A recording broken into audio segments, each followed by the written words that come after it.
What would you do if someone you'd lived next to peacefully for 2 years suddenly told you that you'd been making their life miserable? And what if the moment they said it, you realized you might have been doing it the entire time? This is the story of one family, one neighbor, one treadmill, and a question that is a lot more complicated than it sounds. For 2 years, the routine never changed. 6 in the morning, before the kids wake up, before the world demands anything. A 30 to 45 minute run on the treadmill in the garage. 2, maybe 3 times a week. It was the only window that existed. Small children do not negotiate with your fitness goals. They wake up and suddenly every minute belongs to someone else. The treadmill was not a luxury. It was the only way. And for 2 years, not a single word. Their neighbor lived in an apartment directly above the garage. Same landlord, different lease. She'd moved in around the same time, and somewhere along the way, they had all settled into the quiet rhythm of good neighbors. They waved at each other in the mornings. They bought treats for her dog. There were no complaints, no tension, no conversations that needed to be had. They assumed that meant everything was fine. Then one week, she knocked on the door. She was polite, completely calm. She explained, neighbor to neighbor, that the early morning runs were bothering her, and asked if it would be possible to start a little later. It was a reasonable request, delivered reasonably, and that is exactly what made it so hard to answer. Here's where it gets interesting, because the family had a noise situation of their own, one they had never once complained about. The neighbor had a dog, a rescue with what she herself described as residual trauma, and that dog barked, not occasionally, not briefly. Throughout the day, while she was at work, while the family was home, trying to work, trying to think, trying to exist, the dog barked. They never said a word about it. Not to her, not to the landlord. They understood. It was a rescue.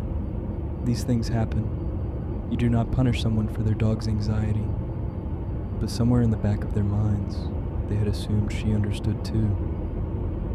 That there was an unspoken agreement between neighbors who both had something the other could complain about, and had chosen quietly not to. A mutual tolerance, a silent truce. Except she had never agreed to that truce. She did not know it existed, because no one had ever told her. And now she was standing there, perfectly politely, asking for something she had every right to ask for, and the family was realizing that the understanding they thought they had was entirely in their own heads. So now what? There was nothing in the lease about quiet hours. Treadmills and garages are completely normal in this neighborhood. The running had been happening for the entire 2 years of her tenancy, and had been happening before she moved in, with previous tenants who never said a word either. Was this reasonable to continue, or had they been inconsiderate without ever meaning to be? Here's what they decided. They stopped running immediately, not as a negotiating tactic, not to make a point. The moment she said it bothered her, they stopped, and they told her they would figure something out together. Because here's the thing about this story that most people miss when they first hear it. It was never really about the treadmill. It was about 2 years of assumptions on both sides that had never been spoken out loud. A family who assumed their neighbor's silence meant comfort. A neighbor who had apparently been tolerating something that bothered her far longer than she should have had to. The question they were really asking was, not can I keep using my treadmill? The question was, when you have been doing something for 2 years without complaint, and then someone finally speaks up, who bears the responsibility for all that silent discomfort. And there is no clean answer, because both things are true at once. The family had a legitimate need, a real constraint on their time, a routine that existed before she ever moved in, and they never meant to cause harm. She had a legitimate right to sleep, to peace, to quiet mornings she'd presumably been losing for 2 years, while smiling and waving and saying nothing, because that is what good neighbors do when they do not want conflict. Good neighbors protect each other's feelings, even when it costs them something.